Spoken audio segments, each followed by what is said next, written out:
Hello, everyone. Welcome to PeppTalk, Pepperdine University's podcast dedicated to sparking conversations of personal and global significance featuring world-renowned professors, faculty, and students from across the university. In this PeppTalk series, we will be discussing relationships. Whether you are single or married, a parent or a grandparent, a professional or an executive, relationships are an essential part of our lives. Join us as we explore how to build relationships and navigate their challenges in today's world. Hello, everyone, and welcome back to the PeppTalk podcast. Today, we're going to be diving into our relationship series. The first episode today is about dating, and on the podcast today, I am your host, Alexa, and with me is Coby. And Coby, do you want to introduce yourself? Yeah, hey guys, I'm Coby. I get the privilege of being on staff at Pepperdine and happy to help co-host with Alexa. I'm excited to be here. Yeah, it's super exciting to have you. Coby and I have become fast friends, and it's great to have him chat on this topic. We're both Pepperdine community members, and we're excited to welcome Kelly to the podcast too. Kelly Haer, the executive director for the Boone Center for the Family, and she also oversees the Relationship IQ program. Thank you, Kelly, for joining us. Thanks, Alexa. It's good to be here with you and you too, Coby. I'm really looking forward to the conversation on dating, as there's so much there to talk about. For sure. So much. I had the privilege of, when I was back in Pepperdine, when I attended Pepperdine from 2018 to 2022, and I got to attend some of the Relationship IQ classes, but I also got to attend fairly recently, and I just thought it would be great to have you on the podcast to talk about dating and datanomics and everything you do at the Boone Center. So thank you for hopping on. Yes, thank you. Awesome. Yeah, so I was thinking about how we start this conversation because dating, there's a whole lot of things that we could talk about. And especially, I think the idea here today is, right, Alexa and I are two young people who are navigating a complex world of dating, singleness, marriage. What do we do with all these things? And I think there's a landscape that's obviously changed. And so we're excited to get to talk to Kelly about how it's changed, what it looks like. I think for me, actually, I think I have a pretty specific story from recently that I feel like kind of gives us a microcosm of what dating looks like in the modern world, which is that I actually help host some country two-step dancing nights at times. They're very fun. You should all go. So this is a little plug, I guess. Yeah, come out to one. But what's really interesting to me is that so we have this setting where we are intentionally teaching people how to dance. I'm teaching people how to two-step, how to line dance. And there's always this moment where it's like, okay, I've taught you the initial steps. Guys, it's time to go ask a girl to dance. And what's so interesting is even in this setting where it's actually intentionally designed to be able to make people comfortable taking a step like that. And I'm literally on the microphone saying, hey, guys, don't be embarrassed. Go ask a girl to dance. There's a really low chance that she'll say no. If she says no, I'll give you $10 after the event. Even in that setting, guys are standing in the corner studying their shoelaces, right? And so this is a really interesting picture of, at least when I was growing up, when you watch movies and people are going to the sock hop, they're going to dance. This isn't what Footloose says about what one of these events will look like. So I think that for me as an intro question, have things changed in dating? Did it used to be this way, or has something changed to where we're more uncomfortable? Dating looks different for us as young people than maybe it did when you were growing up or our parents or grandparents were growing up, Kelly. Yes, dating today is very different. And it's fascinating, the example you give of here are men and women in the structure of a dance. And often a structure really helps support people in the midst of a challenge and makes a difficulty easier to overcome. And even in the structure of a dance, of like, you have a reason, there's a structure in place of this is what is supposed to happen. It's still challenging for a guy to ask a girl to dance. And I think there are so many reasons behind that. And I really empathize with young people today. For me, dating in my own story was very difficult.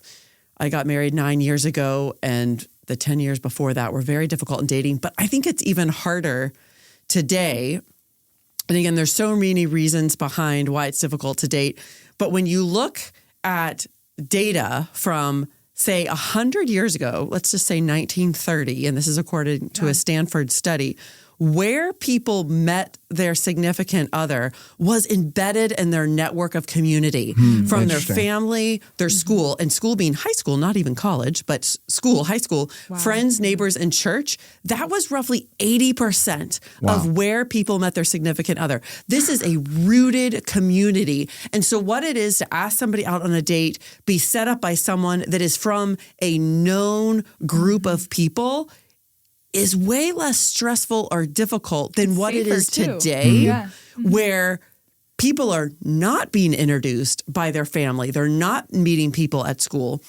They are still somewhat being introduced by friends, but not neighbors, not from the church, that people are connecting through online dating. That's where 61% of people are meeting their significant other. And so this is an experience often of kind of meeting someone out of thin air and not embedded in a network and a community that offers safety and a sense of being known and connected. And so this is a much more challenging experience. Well, and Kelly, Alexa and I were talking about this earlier too. It's interesting that you talk about being introduced to someone who's a known member of your community. Because there's also, on the flip side, you almost feel like you know everyone better, air quotes on that, because everyone has these sort of online personas, whether that's through a dating app or whether that's a personal brand on Instagram, other social media apps. And yet this doesn't seem to translate to us actually knowing these people better and being comfortable in dating in the same way that it would have been if your parents or friends in a local community would have been introduced. Right. What it is to read someone's dating profile can be so one-dimensional versus meeting someone or interacting with them in real life. Kind of the idea, a picture's worth 1,000 words. Well, an interaction with someone in a moment can communicate so much more in understanding who they are than reading something on a screen. That's good. I had a funny story. My parents met in a porta potty line. Oh, wow. At a country music festival. That's one way to do it. That's one way to do it, you know. Yeah, whatever it takes. They're happily married for 30 years. Got married at 21, 22. I'm writing that down. It's like, have you seen those memes that are like, dating apps aren't working, so I'm going to go look lost in Home Depot? Dating apps aren't working, I'm going to go wait in a porta potty line. It was funny because I went to the country music festival actually 2 years ago, and I went to every single porta potty line, like looking. Trying to repeat find history. Anybody, but it's a different world these days. Dating apps. I feel like that was... You know, I'm 24 right now. The first exposure, I've talked to my girlfriends about this when I was thinking about topics for this episode. The first real experience we had to dating was going on dating apps. I remember being, it's gross to say, but I remember being, 17 or 18 on Tinder. Why was I on Tinder at 17 or 18? Like that was the culture that people my age are kind of thrown into. And I think there is a trend now to start meeting people in person, but nobody my age has really learned how to talk to people, date people in person, and it's very hard, you know. I would wonder, Kelly, from your end, as you've seen things kind of change on the professional side and move towards to where, as you said, over 61% of people do meet online. Is this just a reality that we have to live with? Yeah. Is it a negative thing? Would you say that it's better to avoid dating apps and try and find other ways of dating people? Is there a way that people can navigate the dating app world better? In a way that leads to more intimate, positive, real community connection? Or how would you approach that if you were one of us at our age navigating those things? Yeah, that's a good question. I think because the reality is that almost 2/3 of people are meeting their significant other online on dating apps. It's best not to avoid them, but yes, they can be done better or worse. It is challenging. And to recognize this is difficult to get to know people this way. I think in online dating, the temptation is to not take the people in front of you on the screen seriously and just think, oh, I can find someone else, I can find someone else, I can find someone else. Mass optionality. Versus slowing down and considering what actually is important to me. What are my values in looking for a spouse? And kind of slowing down and reading an online profile to think or imagine, could this person actually fit those values or what's important? And I think something that's often overlooked, when people are looking at the surface or, oh, how much will I get along with this person? But I encourage people to ask the question and discern, can this person do relationship well? What is marriage at the end of the day? Marriage is a relationship. And so you want to be paired with somebody who can do a relationship well. And yes, someone who shares your values and beliefs is really important, or equally yoked, as Christ has said. And I think equally yoked goes beyond just faith, but equally yoked in terms of who a person is as a person, their approach to life, their values. But again, can this person do relationship well? So slowing down and not discounting people just because they don't maybe meet check off all your boxes to begin with. And getting input of your friends and people in your life on your own dating profile of how you can communicate who you are and what's important to you. Have you seen this trend that people will take somebody's one friend in the group, take their dating profile and cast it up on the screen, and like everyone will like swipe through match. This is a really funny thing. Me and my friends have done it. It's kind of uncomfortable. It's kind of funny, but I also think it's kind of a healthy practice in some ways. You're saying that does it reflect yourself on the screen? So I would take my dating profile and what girls I'm either matching with or not matching with. And you guys are helping me make decisions and look through these profiles as opposed to just should me. I say? It's a very authentic experience. So it's a way of bringing community back into dating. Yeah. And it's I think that can be really supportive of not being alone in this process of having other people's eyes and ears open to who you're considering. Yeah, and absolutely. if you're communicating who you are well. Yeah. And I would ask too, Kelly, so we talked about dating apps a bit. Are there any other particular challenges or changes when you look at the way that the dating landscape looks now that make it more difficult or more interesting or harder to navigate than maybe it was 20, 30, 40 years ago? I think the term uses datanomics. Is that what the Boone Center uses when we talk about that's like this? Looking at what we say the economics of dating. Okay. As a numbers game, looking at your question first, Coby, I think there is something else that's going on that makes dating really difficult today. And I think people are struggling in relationships in general. And I think part of this is coming out of the breakdown of the family that unfortunately over the years, divorce is more and more common. And people have grown up seeing significant real pain and difficulty in their parents' marriages, their friends' parents' marriages. And often when there's more brokenness in the home, people can experience greater insecurity in themselves as a person for sure. and struggle with their own sense of identity and safety when their family is broken. And so when young adults who are struggling in their sense of identity and safety, and there's a lot we could say there, it's harder to have the courage to engage in romantic relationships if you're carrying your own sense of insecurity about who you are, your identity, sense of safety, when it comes to, okay, am I going to ask someone out and face rejection? If I'm feeling insecure or unsafe and not feeling equipped for relationships and knowing that relationships can go really poorly and bring a lot of pain. Yeah. Because then that's a huge risk. You don't have something to fall back on. We're so aware of the risk. And so I think what people have done, and it's understandable, even though it backfires, is to introduce and allow for a greater ambiguity in dating of saying, I don't want to use labels. I don't want to say we're dating. I don't want to be in a committed dating relationship. I want to leave things unspoken as a way to mitigate the risk. Like if I don't say that I'm dating, then if this doesn't work out, then maybe it's not going to hurt as much. Yeah, Just interesting. talking.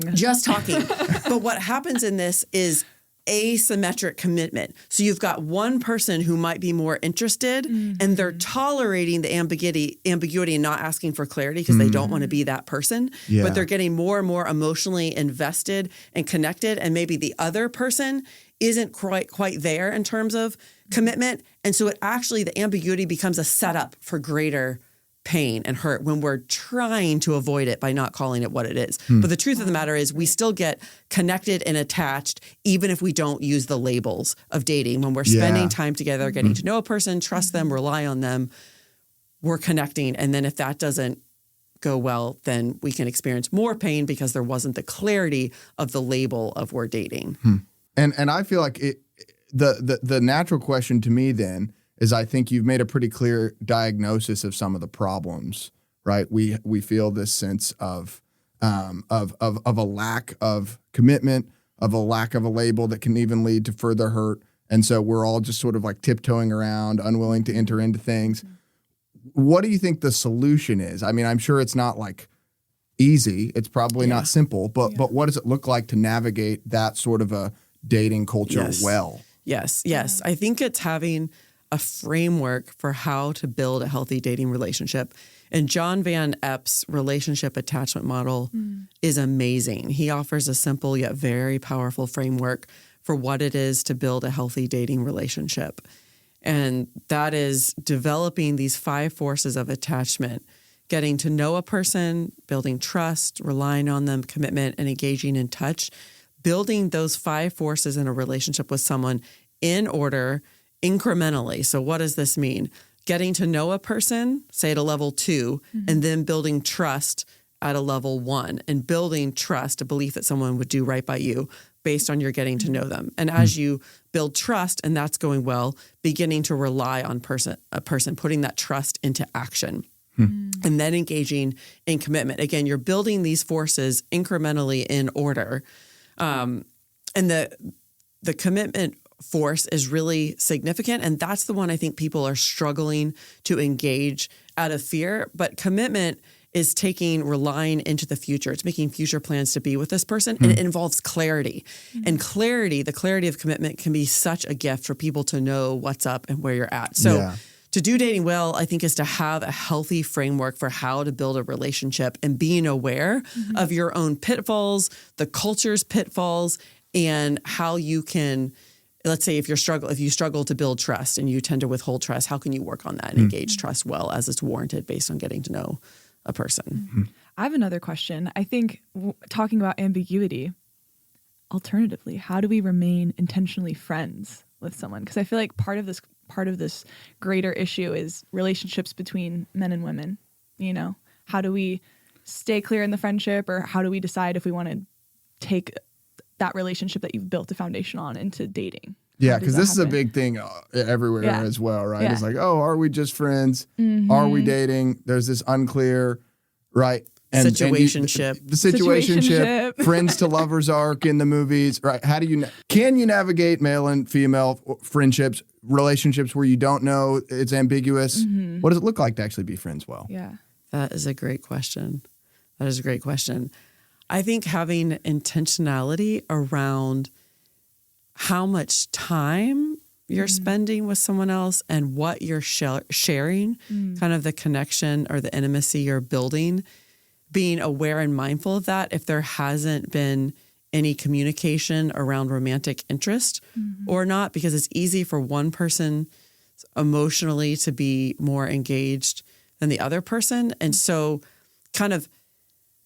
I think when somebody has experienced an exclusive dating relationship, they know what it is to have someone be in that place in their life of this significant other where they're their person and they go to them. And I think when that space is developed in someone's life, it's very easy to have somebody else fall into that space or role, whether or not there's been spoken clarity of romantic interest. And so being careful, all to say, not to give exclusive or extra relationship space to this other that you might have an interest in, or they might have an interest in you, without bringing some measure of clarity into that spot at some point. So to stay intentionally friends, I think, is to be mindful of healthy boundaries and not putting too much emotional, relational attachment onto one person, especially somebody of the opposite sex, unless, there's conversation of romantic it seems to me like commitment, communication are going to go a long way either way, whether we're talking about dating, friendship. And friendship. Even clarity of like, hey, we are friends. Great. So, and I would say, the good old DTR, as they call it. It's very easy for people to say, oh, we're just friends, and they're doing everything that somebody who's dating does and not call it that. Well, our hearts don't know the difference. Our hearts are connecting. So DTRs are important. And that, you know what, that is one way that dating has really changed today. There used to be the very simple conversation. Hey, do you want to go steady? Yes or no. But now it's like this DTR is, what would you guys even say the DTR is? I mean, it's this open-ended, amorphous conversation. The DTR only usually tends to happen like way after it should have happened. Yes. Right? It's very obvious that there's some sort of an ambiguity or a misunderstanding in this relationship. And so it's time to go find a bench on campus somewhere and have a 30-minute emotional conversation, right? As opposed to this very clear up front, do you want to go steady? Right. This simple, do you want to go out? Do you the want commitment to, is lagging behind the knowing and trusting and relying on a person. Yeah. Amazing. What are some, before we end the conversation, what are some places that you would recommend people to meet or to date other than recommend that people have DTRs? Like, where should we have our DTRs? No, John Berger's, which is Birger's book, Date-onomics, has, I think, really practical, helpful suggestions. And his primary tip, which I endorse, is find a setting where you have some level of interest, some hobby that the opposite sex is more drawn to than typical. So, for example, in my own story, cycling, road biking, more men show up for cycling groups. And all of a sudden, I was highly in the minority, and that was really helpful in my dating life. So for men, maybe swing dancing. There we go. More women you're going to find swing dancing. So find a hobby where you have an interest in it on some level, but the opposite sex is going to be more there. I have a funny story. I do Venice Run Club. There's been a surge of run clubs throughout the nation in the past couple of years. Yeah. And every Wednesday I go with my guy friends or my girlfriends, and it's so much fun. But they have 600 to 1,000 people there every night. And new people will come. People bring their friends, and they make you introduce yourself and say, are you single? Are you dating? What's your name? And then everybody meets for tacos and drinks afterwards. And if anybody's listening, if you haven't done a run club and you want to meet people and do something fun and casual, go to a run club. I love that idea. Awesome. The structure of everybody. That's just what we do. We name kind of where things are at, if we're open or not, to jumpstart the process of you don't have to kind of sleuth that out, that you already know if somebody is open or available. There's also some parties I've seen where people hold like a cup like of a color. If like you hold a red cup if you're like taken, and a green cup if you're single. It's like the handkerchief. I've heard the stoplight party where beaded necklaces, red, green, or yellow.